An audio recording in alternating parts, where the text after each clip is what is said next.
Assalamualaikum warahmatullahi wabarakatuh. Alhamdulillahirabbil alamin. Puji syukur senantiasa kita panjatkan kehadirat Allah Subhanahu wa taala atas segala karunia-Nya kepada kita. Salawat dan salam kita sampaikan pula kepada junjungan kita Nabi besar Muhammad sallallahu alaihi wasallam. Pemirsa SCTV, khususnya bagi Anda berada di Bandung dan sekitarnya, alhamdulillah kita berjumpa kembali dalam mata air.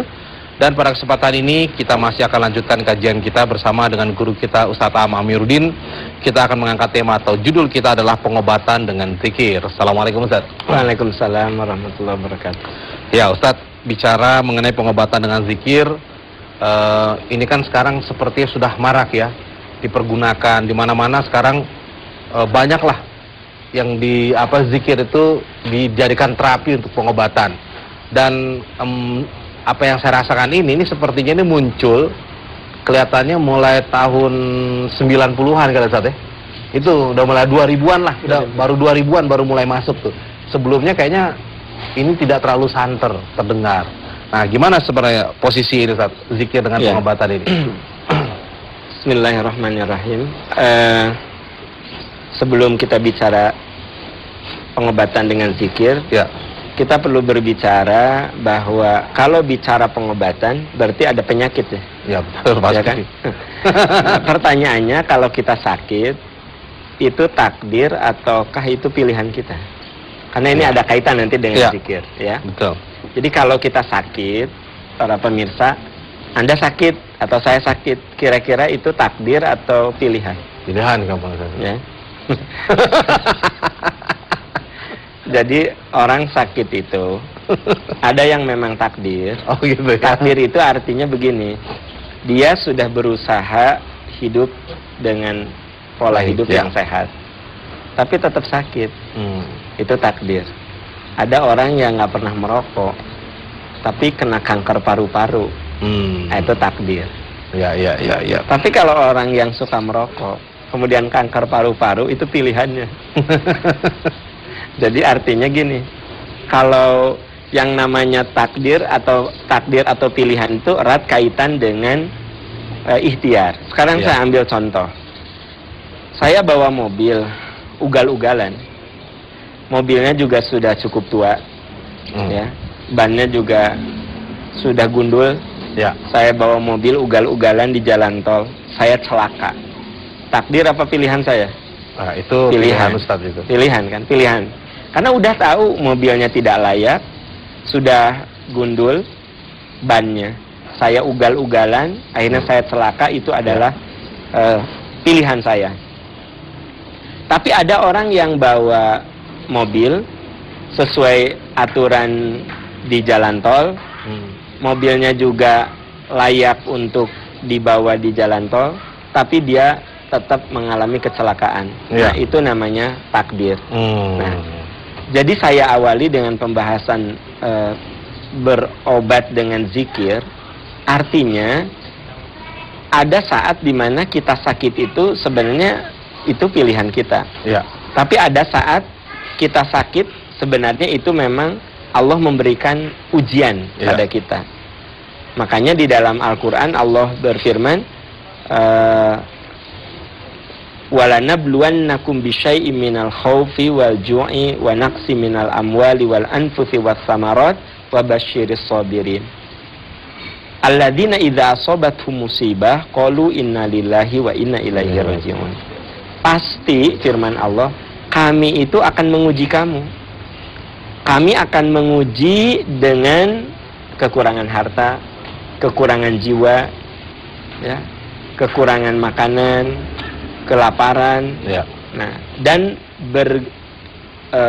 berilah kabar gembira orang-orang yang kalau diuji dia mengatakan semuanya milik Allah dan kembali kepada Allah. Ini mengandung makna bahwa ada saat ketika kita diuji, kita kembalikan itu pada kuasa Allah. Tetapi karena manusia itu diberi akal dan pikiran oleh Allah untuk ikhtiar, nah di situ kita harus berusaha melepaskan diri dari ujian Allah itu dengan ikhtiar. Saya kasih contoh. Umar bin Khattab itu pernah mau pergi ke Syam, tapi beliau membatalkan keberangkatannya ke Syam. Karena beliau mendapat informasi bahwa di Syam itu sedang terjadi wabah cacar. Ya. Mungkin zaman sekarang cacar tidak mengerikan, tapi kalau zaman itu cacar termasuk penyakit yang mengerikan dan itu mewabah. Nah, Umar tidak jadi pergi. Lalu seorang sahabat berkata, Umar, kamu tidak pergi karena lari ya dari takdir Allah. Kata Umar, ya, saya tidak jadi berangkat karena di sana sedang terjadi wabah cacar. Saya lari dari takdir Allah, mencari takdir Allah yang lainnya. Jadi beliau tidak jadi ke Syam karena di sana sedang wabah cacar. Tidak jadi karena ingin lari dari takdir Allah, mencari takdir yang lainnya. Ya. Contoh yang lainnya, Ali bin Abi Thalib itu pernah nyender di sebuah dinding. Beliau pas nyender gitu, kok goyang, kayak mau runtuh gitu. Ali menjauh dinding itu. Lalu seorang teman, seorang sahabatnya berkata, Ali, kamu lari ya dari takdir Allah? Kata Ali, ya, saya lari dari takdir yang buruk, mencari takdir yang baik. Kalau saya ada di situ, sebenarnya saya sedang mendekati takdir buruk. Kalau saya menjauh, saya mencari takdir yang baik. Nah, sekarang baru kita bicara tentang penyakit. Gitu kan, itu Ya. dasar pemikirannya dulu. Baik. Harus jelas, ya kan gitu. Di dalam ajaran Islam, ketika seseorang itu diuji dengan penyakit, penyakitnya itu sendiri kalau diterima dengan lapang hati, dengan rimo, dengan yakin bahwa Allah menguji dia, itu penyakit jadi penghapus dosa. Kalau orang itu berusaha berobat untuk bisa lepas dari penyakitnya, maka dia juga akan mendapatkan pahala dari ikhtiar yang dia lakukan. Masalahnya nanti ikhtiar itu ada dua. Pertama, ada ikhtiar yang memang bisa dijelaskan dengan akal manusia. Begitu datang ke rumah sakit, diperiksa di USG, kenapa dia seringkali sakit pinggang, di USG ginjalnya, di USG kantong kemihnya ternyata ada batu. Yang bikin dia sering sakit karena batu itu melukai saluran kemihnya. Nah, itu dia berobat dan ilmu manusia bisa menjelaskannya. Begitu ketahuan bahwa itu ada batu, dokter memberikan dua alternatif. Apakah mau ditembak, dihancurkan, ataukah operasi. Gitu. Itu dengan akal manusia bisa dijelaskan. Ya. Dan itu bisa dipelajari oleh para mahasiswa kedokteran. Gitu. Kalau saya dokter senior, saya bisa mengajarkan itu ke dokter junior saya. Nah, itu namanya ilmu yang sifatnya logik. Ya. Nah, pengobatan dengan cara begini nggak usah kita khawatir tentang halalnya. Jadi halal. Ada yang bertanya, Pak Am, gimana kalau kita dioperasi ya? Itu kan katanya kita dibius ya. Dan bahkan ada yang dikasih endorfin, dikasih suntikan yang menghilangkan rasa sakit. Ya. Boleh gitu? Ya, saya bilang itu tidak ada masalah karena jelas tujuannya untuk melakukan operasi. Gitu. Sebenarnya ada bagian narkoba yang juga diberikan oleh dokter ketika orang mengalami rasa sakit yang luar biasa. Gitu. Ya. Tapi kan itu dosis yang dilakukan oleh dokter. Gitu. Nah, pengobatan dengan cara begitu nggak usah diragukan. Yang jadi masalah, kembali ke contoh yang tadi, si batu yang ada dalam kantong kemih atau ginjal itu, kalau oleh dokter kalau nggak ditembak dibedah, datanglah ke seorang kiai, gitu. Lalu dibacakan zikir. Lalu si penyakit yang ada di orang itu, batu yang ada di ginjal itu dipindahin ke kambing dengan wirid-wirid. Nah, pertanyaannya, bagaimana itu batu pindah ke kambing? Kalau yang tadi kan jelas, batu hancur karena laser. Ya. siapapun kalau mau belajar asal dia punya standar sebagai ahli kesehatan bisa. Iya, betul. Nah, sekarang ya, orang sakit baca zikir, batunya dipindahin ke binatang. Pertanyaannya, apakah batu itu pindah ke binatang karena zikirnya, atau ada makhluk yang memindahkan batu itu? Itu yang jadi masalah. Ya. Apabila batu itu pindah ke binatang karena zikirnya, maka sesungguhnya semua orang bisa melakukan itu. Mas Agus bisa, saya bisa, dengan zikir yang sama. Tapi buktinya dengan zikir yang sama, Mas Agus nggak bisa mindahin ke kambing. Dengan zikir yang sama, saya nggak bisa. Kok orang itu bisa? Nah, berarti ini yang sering jadi pertanyaan, bahwa pengobatan dengan cara zikir itu ada dua. Pengobatan dengan cara zikir yang melibatkan jin. Jadi si batu itu dipindahkan oleh jin melalui zikir-zikir. Nah, ini justru kategorinya menyekutukan Allah. Syirik sebenarnya. Tapi kalau orang melakukan pengobatan dengan zikir itu supaya dia mendapatkan sebuah ketenangan. Karena orang kalau lagi sakit terus dia tenang, itu katanya tubuhnya akan mengeluarkan hormon endorfin. Ya. Hormon endorfin itu punya dua fungsi. Di antaranya yang penting adalah mengurangi rasa sakit dan meningkatkan daya tahan tubuh. Misalnya saya sakit, saya wirid, subhanallah walhamdulillah wala ilah. Itu tuh saya secara tidak langsung sedang memproduksi atau sedang meningkatkan hormon endorfin yang membuat daya tahan tubuh saya lebih bagus dan rasa sakit saya berkurang.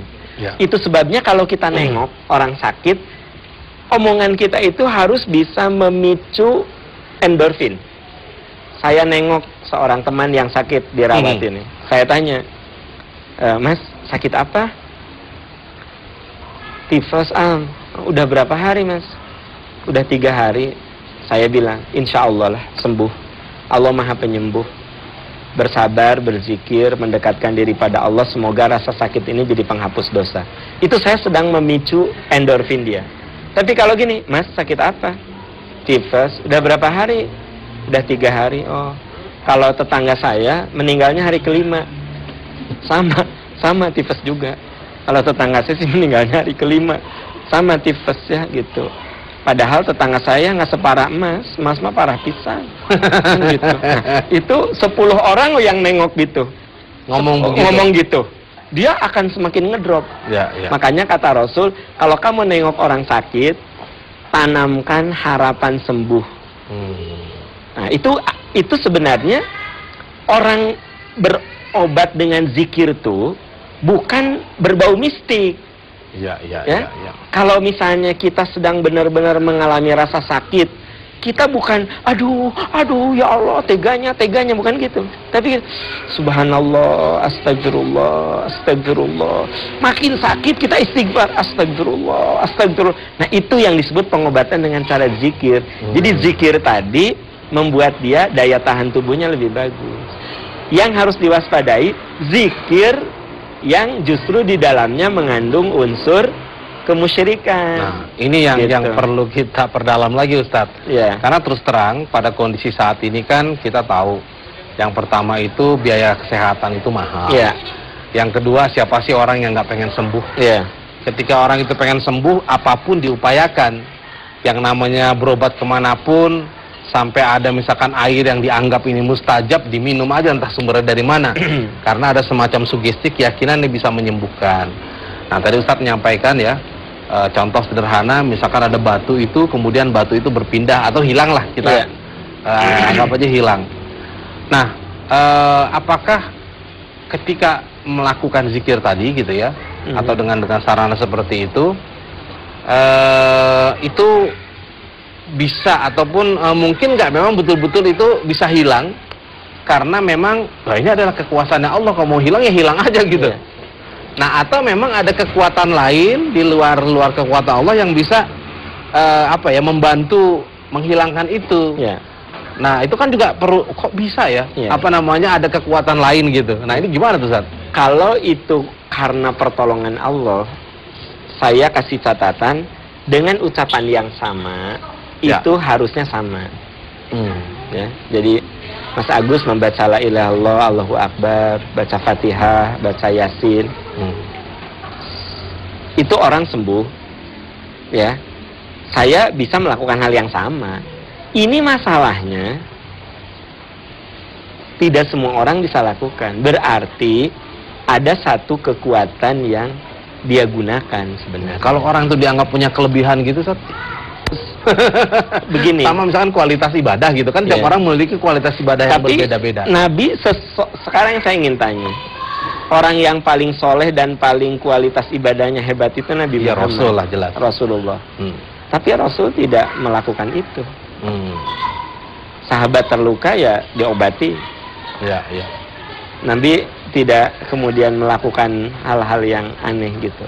Nah, jadi dengan demikian kita nggak bisa menjadikan itu sebagai tolok ukur kesolehannya karena di situ. Karena soleh itu sebenarnya sebuah sarana untuk supaya dia dekat dengan Allah. Ya. Tapi soleh itu tidak bisa kemudian digunakan sebagai alat untuk menunjukkan hal-hal yang ajaib. Sekarang gini, Natural.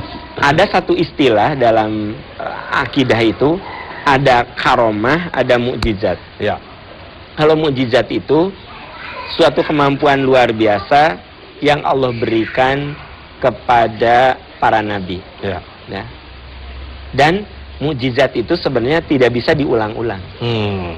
Yang kedua karomah. Karomah itu adalah satu kekuatan, kemampuan luar biasa yang Allah berikan kepada manusia yang bukan nabi karena kesolehannya. Ya. Tetapi karomah ini sama seperti mukjizat. Dia tidak bisa diulang-ulang. Tidak bisa diminta. Tidak bisa diminta dan tidak bisa diulang-ulang. Ya, nggak bisa diprogram. Ya. Contoh, Nabi Musa itu mengubah tongkat jadi ular. Ya. Sekali aja waktu berhadapan dengan Firaun. Tidak kemudian di rumah itu Nabi Musa latihan lempar jadi ular, ya, lempar jadi ular gitu. Nah, itu bukan mukjizat. Mukjizat itu kan atas perintah Allah. Musa, lemparkan tongkatmu itu. Jadi begitu ahli sihir Firaun melemparkan tali-tali itu yang menjadi ular, ya, si tali itu di mata manusia jadi ular. Allah berfirman, Musa, lemparkan tongkat untuk dilemparkan, dan kemudian ular itu memakan ular-ular yang kecil. Dan Nabi Musa pun nggak tahu ketika dilempar mau jadi apa Ya. gitu ya. Nggak tahu mau jadi apa, lempar aja. Dan setelah itu Nabi Musa tidak di rumah tuh latihan, lempar jadi ular. Tadi bisa, kenapa sekarang enggak gitu ya. Gitu. Nah, Nabi Isa. Ya. Nabi Isa itu mukjizatnya bisa membuat orang buta bisa melihat lagi. Ya. Orang kusta bisa sembuh. Hanya sekali. Apa kata kaumnya? Isa, saya tidak percaya kalau kamu nabi. Tunjukkan bahwa kamu itu nabi. Lalu Allah memerintahkan kepada Nabi Musa, pada Nabi Isa untuk memanggil orang yang buta. Orang buta dipanggil, diusap matanya, kemudian bisa melihat. Orang yang kusta, zaman dulu kusta itu penyakit yang belum ada obatnya. Ya. Diusap tangannya, sembuh. Ya. Tapi cuma sekali. Nah, kemudian Nabi Isa buka pelang gitu ya. Siapa yang buta silahkan. Jadi gini, mukjizat itu cuma sekali. Ya. Mukjizat itu sekali. Nabi Musa memukulkan tongkat ke Lautan Merah, kemudian terbuka. Cuma sekali. Nah, kemudian udah nyampe di Palestina. Hei, Bani Israel mau balik lagi nggak ke Mesir? Pukul lagi, buka lagi, enggak, gitu. Ya. Nah, itu. Jadi saya perlu jelaskan yang namanya mukjizat itu hanya satu kali, dan itu kepada Nabi. Ya. Sekarang karomah. Nah, karomah itu memang satu kemampuan luar biasa yang Allah berikan kepada manusia yang dinilai soleh. Tapi karomah itu harusnya cuma sekali. bukan malah buka tempat praktek.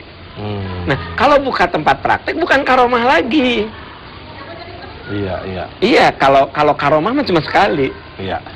Ya. Nah, tapi ketika kita bicara seperti ini nih Ustadz, ini kan mungkin ada beberapa pihak juga yang merasa, wah ini agak panas. Panas nih. Ya, enggak, kalau saya sih gini, kalau cara berpikir itu berbeda sah-sah saja. Wajar-wajar saja. Hanya maksud saya, selama itu alasannya jelas, kan gini. Paling saya ingin menggarisbawahi itu perlu waspada dengan zikir-zikir yang luarnya zikir, tapi dalamannya mistik. Karena di dalam surat Jin ada firman Allah yang mengatakan wa annahu kana rijalun minal insi ya'uduna birijali minal jin fazaduhum rohaqo. Ada manusia yang minta tolong kepada jin. Jadi ada manusia yang minta tolong kepada jin. Fazaduhum rohaqo. Jin itu semakin menambah dosa. Jadi gini, zikir, tapi zikirnya itu untuk memanggil jin supaya menyembuhkan orang. Kan salah jadinya. Gitu. Tapi jin memang bisa melakukan hal-hal yang gaib seperti itu, Ustaz. Gini, jin dan manusia itu punya kesamaan. Pertama, jin dan manusia sama-sama bisa berpikir. Bisa. Yang kedua, jin dan manusia sama-sama bisa tugasnya ibadah. Yang ketiga, jin dan manusia sama-sama berketurunan. Ya, berketurunan mereka itu. Nah, jin dan manusia memiliki kesamaan, mereka itu ada yang soleh, ada yang tidak soleh. Nah, jadi kalau tadi dikatakan bisa gitu manusia minta tolong, ya kalau menurut surat jin sih ada orang yang minta tolong. Tapi menurut firman Allah, fazaduhum rohaqo, itu akan semakin menambah dosa. Berarti kita tidak boleh, karena alam dia itu berbeda dengan alam kita. Nah, jadi sengaja saya soroti hal ini supaya kita lebih berhati-hati untuk pengobatan yang mengandung unsur kemusyrikan. Makanya Majelis Ulama Indonesia itu mengeluarkan fatwa tentang pengobatan alternatif. Jadi pengobatan alternatif itu halal selama tidak ada unsur kemusyrikan dan sihir. Misalnya, orang berobat dengan cara diberi bukan dengan obat kimia, tapi dengan obat herbal. Itu kan alternatif. Ya. Ada orang yang kena kanker, dia itu di kemo, tapi kemonya bukan menggunakan kemo seperti yang biasa dipakai di rumah sakit, tapi dia menggunakan obat-obat herbal. Tapi itu model kemo juga. Cara bekerjanya kemoterapi, tetapi berbeda dengan yang dipakai di rumah sakit yang menggunakan kimiawi. Itu alternatif, tapi alternatif seperti itu boleh, karena tidak mengandung unsur sihir dan syirik. Nah, yang harus diwaspadai ketika seorang itu berobat dengan cara zikir, tapi zikir itu di dalamnya ada unsur mistik. Nah, itu yang harus kita waspadai. Bagaimana ciri itu unsur mistik? Nah, biasanya ya, itu ada ritual-ritual tertentu. Ritual tertentu misalnya ada barang tertentu, ada media. Kalau penyakit dipindahkan ke kambing, kalau penyakitnya nggak parah. Kalau penyakitnya parah ke sapi. Ya kalau cuma jerawat gitu ke ayam. Gitu. Jadi tergantung ini penyakitnya gitu loh ya. Itu yang harus diwaspadai, media-media gitu. Jadi bukan berarti juga kita antipati terhadap pengobatan ataupun terapi-terapi alternatif yang dilakukan, tetapi harus waspada, jangan sampai akhirnya kita terjebak kepada perbuatan yang syirik. Nah itu, karena kalau sudah masuk kepada syirik, resikonya adalah kategorinya kan innallaha la yaghfiru ayyushraka bihi wa yaghfiru ma duna dzalik. Allah tidak akan mengampuni dosa syirik. Baik. Dan Allah akan mengampuni dosa selain itu. Makanya saya bukan berarti tidak setuju dengan alternatif, nggak masalah. Karena ilmu Allah tuh sangat luas sekali. Masalahnya bagaimana pengobatan itu supaya tidak membawa kita kepada perbuatan syirik. Nah, itu maksudnya. Baik pemirsa, demikian tadi. Insya Allah apa yang kita bicarakan ini bisa memberikan bekal buat kita. Mungkin di antara Anda, saudara, ataupun tetangga dan siapa saja, ada yang sekarang sedang mengalami musibah, ataupun penyakit, ataupun cobaan lah ya. Nah, ketika akan melakukan pengobatan-pengobatan, mencari ikhtiar, waspadailah terhadap hal-hal yang seperti itu. Jangan sampai akhirnya sudah jatuh, tertimpa tangga. Kenapa? Karena kita terjebak dalam kegiatan kemusyrikan. Nauzubillahi min dzalik. Terima kasih, mohon maaf bila ada hal-hal yang kurang berkenan. Wabillahi taufiq wal hidayah. Assalamualaikum warahmatullahi wabarakatuh. Waalaikumsalam.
Assalamualaikum warahmatullahi wabarakatuh. Alhamdulillahirabbil alamin. Puji syukur senantiasa kita panjatkan kehadirat Allah Subhanahu wa taala atas segala karunia-Nya kepada kita. Salawat dan salam kita sampaikan pula kepada junjungan kita Nabi besar Muhammad sallallahu alaihi wasallam. Pemirsa SCTV, khususnya bagi Anda yang berada di Bandung dan sekitarnya, alhamdulillah kita berjumpa kembali dalam mata air. Dan hari ini akan kita lanjutkan kajian kita bersama guru kita Ustaz Amiruddin. Kita akan mengangkat tema atau judul kita, cara menaklukkan penyakit hati. Assalamualaikum Ustaz. Waalaikumsalam warahmatullahi wabarakatuh. Ya, wah ini sebenarnya suatu pernyataan yang sangat luar biasa nih Ustaz. Kan hati itu memang susah ditebak ini. Nah sekarang bagaimana kita tuh bisa menaklukkan? Silakan Ustaz. Bismillahirrahmanirrahim. Kalau kita cermati, ya, manusia itu kan terdiri dari 3 unsur. Ya, pertama unsur jasad. Unsur jasad ini yang paling bisa diukur. Ya. Ya. Yang kedua unsur akal, kemampuan berpikir manusia. Ya. Nah, yang ketiga adalah kolbu atau hati. Nah, ternyata kalau kita cermati, soleh dan tidaknya seseorang, ya, itu bukan ditentukan oleh cerdasnya akal, tapi soleh dan tidaknya seseorang itu ditentukan oleh bersihnya hati. Oleh sebab itu Nabi mengatakan, idza sholahat sholahal jasadu kulluh. Kalau hati seseorang sehat, perilakunya sehat. Wa idza fasadat fasadal jasadu kulluh. Kalau hatinya rusak, hatinya sakit, hatinya bermasalah, maka perilakunya pun bermasalah. Ya. Ini isyarat bahwa penentu kesolehan seseorang itu bukan terletak pada kecerdasan akalnya, tapi penentu kesolehan seseorang itu ada pada kesucian kolbunya.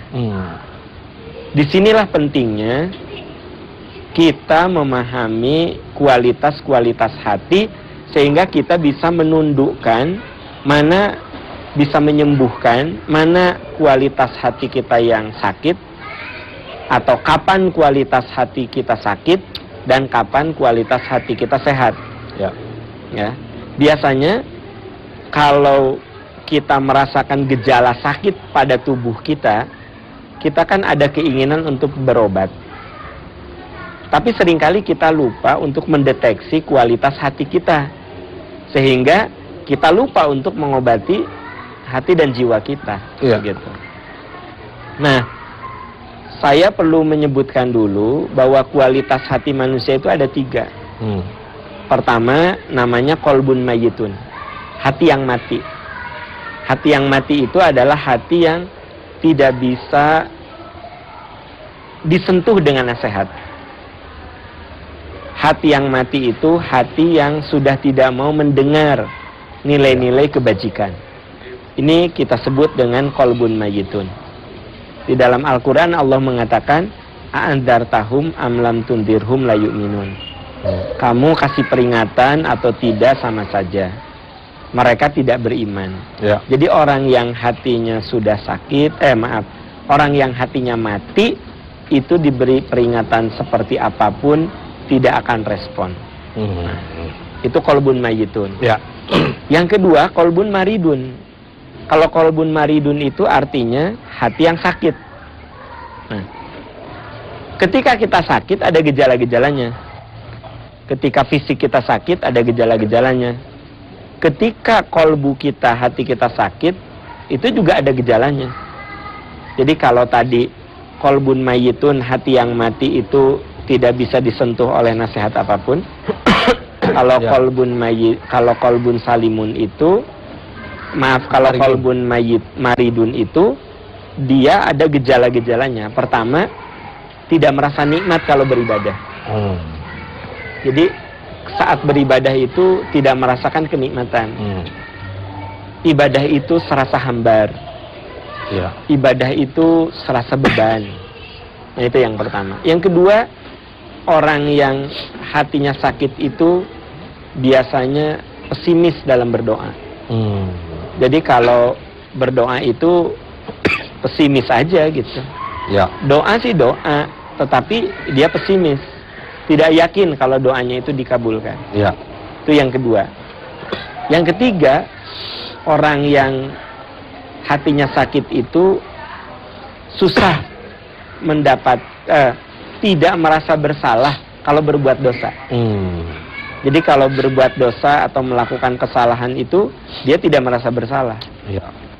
Tidak sensitif dengan kesalahan. Nah, yang keempat, orang yang hatinya sakit itu sulit memaafkan kesalahan orang lain. Yep. Jadi kalau saya atau para pemirsa sulit sekali mau memaafkan kesalahan orang lain, itu sesungguhnya ciri bahwa hati kita adalah sakit. Nah, kemudian yang berikutnya, orang yang hatinya sakit itu seringkali mengalami kegelisahan. Maksudnya kegelisahan itu bukan kegelisahan sih, keluh kesah. Karena ada ayat yang mengatakan innal insana khuliqa halu'a. Manusia itu diciptakan keluh kesah. Nah, itu diantara ciri-ciri hati yang sakit, gitu. Ya. Nah, baik. Mungkin dilanjutkan dulu, Ustaz. Ya. Dari yang ketiga. Jadi, ya. ada yang hati yang mati, hati yang sakit, ada hati yang sehat. Nah, ya. Kalau hati yang sehat, ini dijelaskan di dalam Al-Quran. Pertama, idza dzukirallahu wajilat qulubuhum. Namanya qalbun salimun. Salimun, ya. Ya. Qalbun salimun. Qalbun salimun itu artinya hati yang sehat. Ya. Hati yang prima. Nah, ciri orang yang hatinya sehat, ciri orang yang hatinya prima adalah idza tuli innamal mu'minuna alladzina idza dzukirallahu wajilat qulubuhum. Hatinya sering merasakan kerinduan pada Allah. Rindu, konsekuensinya karena dia rindu kepada Allah, dia merasa nikmat dalam beribadah. Ya. Salat dia merasa nikmat, datang ke majelis taklim merasa nikmat. Jadi ada kenikmatan tersendirilah dalam beribadah. Itu namanya qalbun salimun, ya. Yang kedua, orang yang hatinya sehat itu wa idza tuliyat alaihim ayatuhu zadathum imana. Sangat terbuka dengan nasihat. Jadi kalau diberi masukan, diberi nasihat, itu dia dengar dengan sepenuh hati.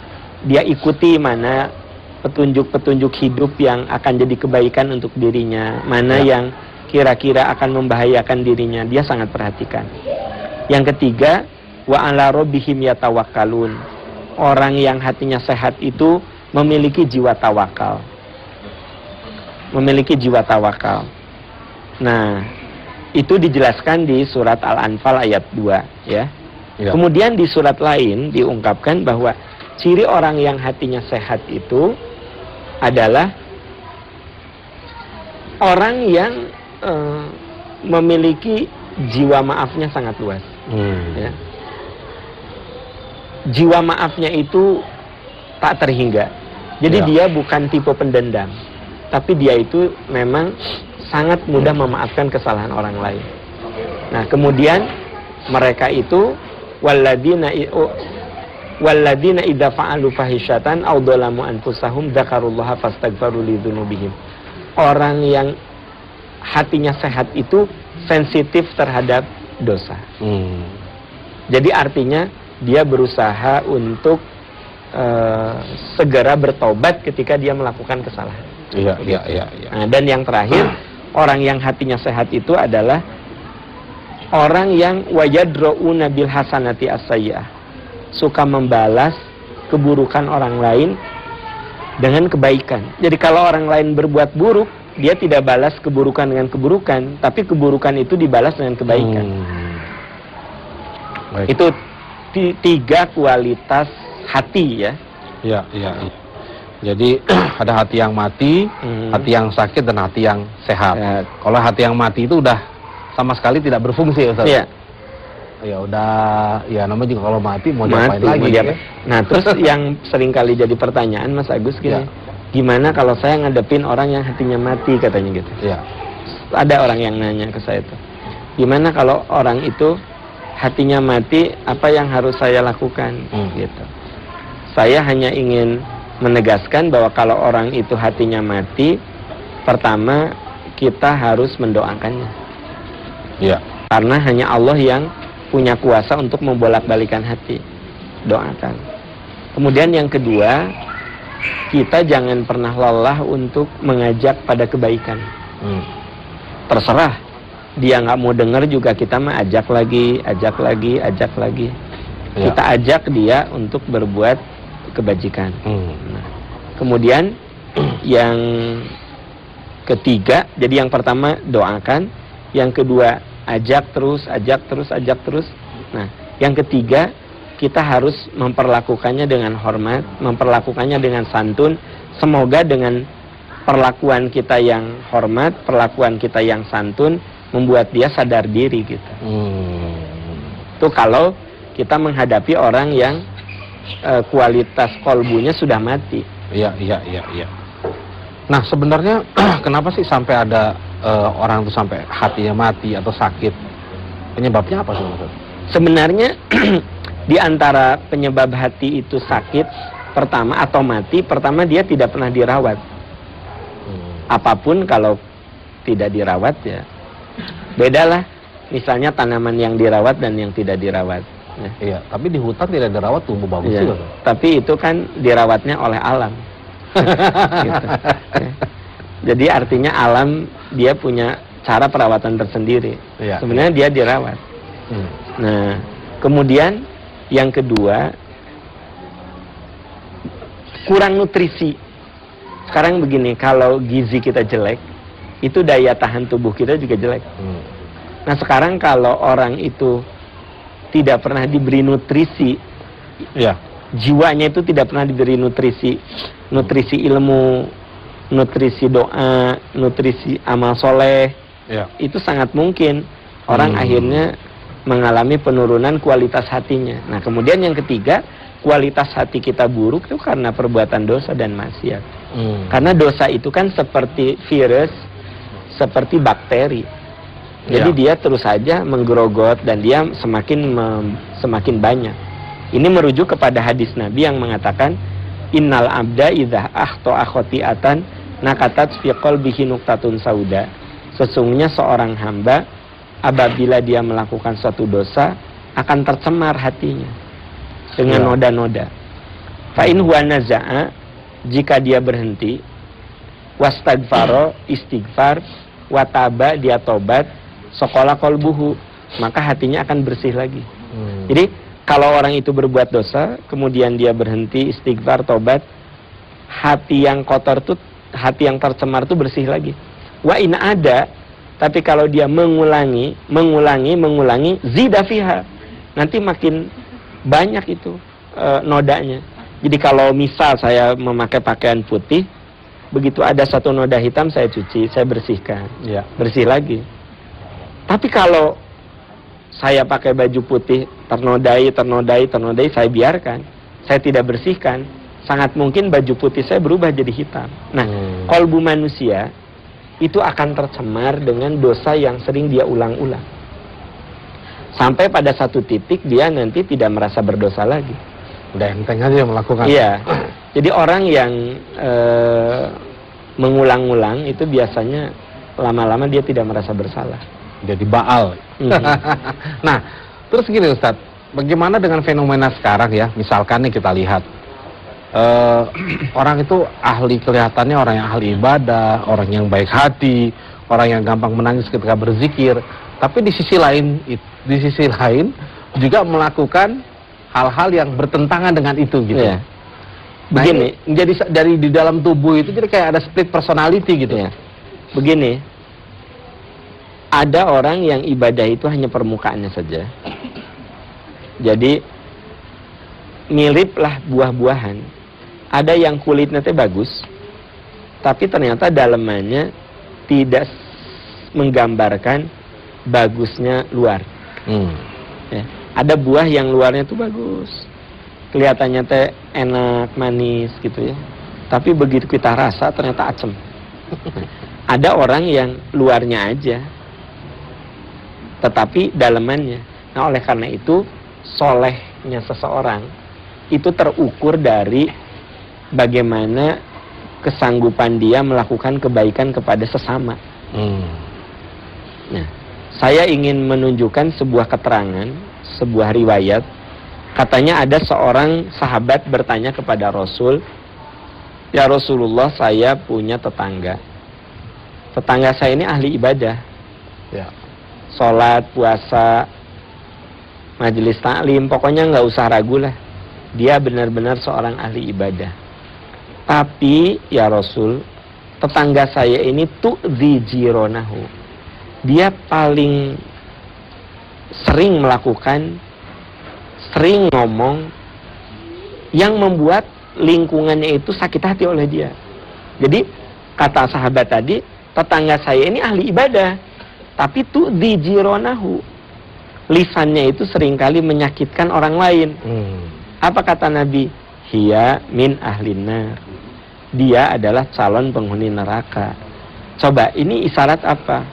Ini isyarat bahwa orang yang rajin ibadah, kalau tidak dibarengi dengan kesalehan sosial, dia belum tentu akan mendapat kebahagiaan di akhirat dengan nilai ibadahnya.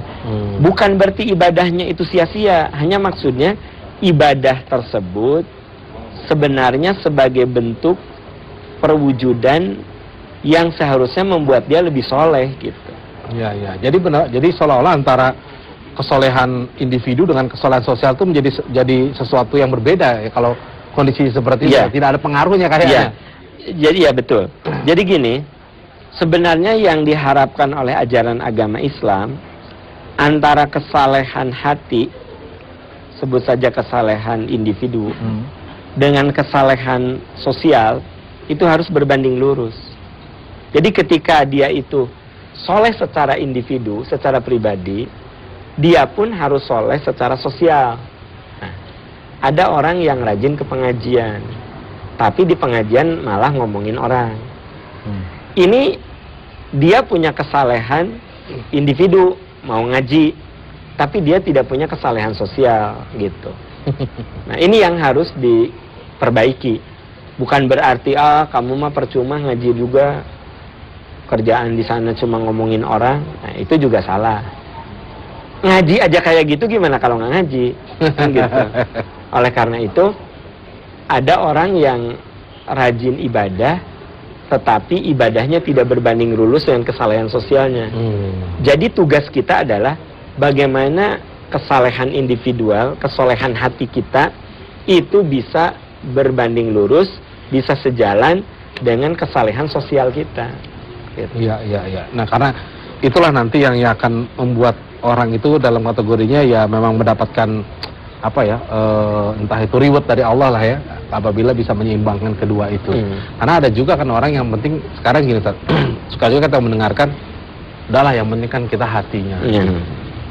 Ya kalau soal ibadah, ya itu urusan masing-masing, dah tidak perlu menasehati saya gitu. Ini kan hati kita itu dekat sama Allah. Nah, ini hati yang dimaksud tuh yang mana kalau yang kayak gitu, Ustaz? Ya, sebenarnya hati itu harus terefleksikan dalam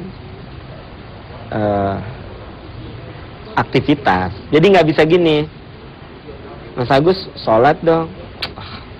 Temen aku ya banyak yang suka sholat ya, tapi kelakuannya parah.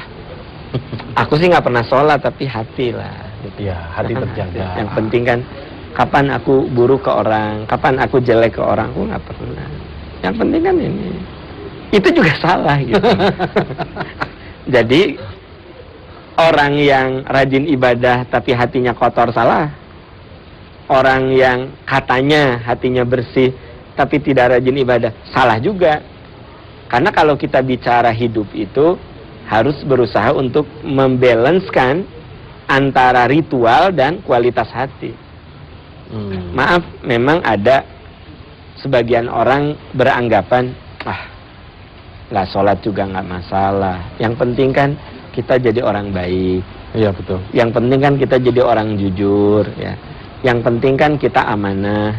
Nah itu tuh kalau di Bandung nih, itu namanya ajaran Kasundaan.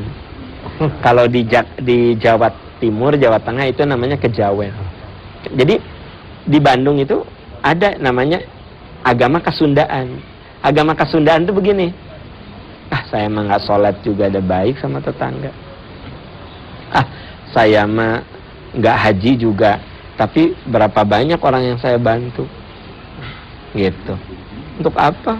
Kayak si Pak Haji itu tuh, udah haji, rajin sholat, itu sama pembantunya galak sekali, sopirnya galak sekali.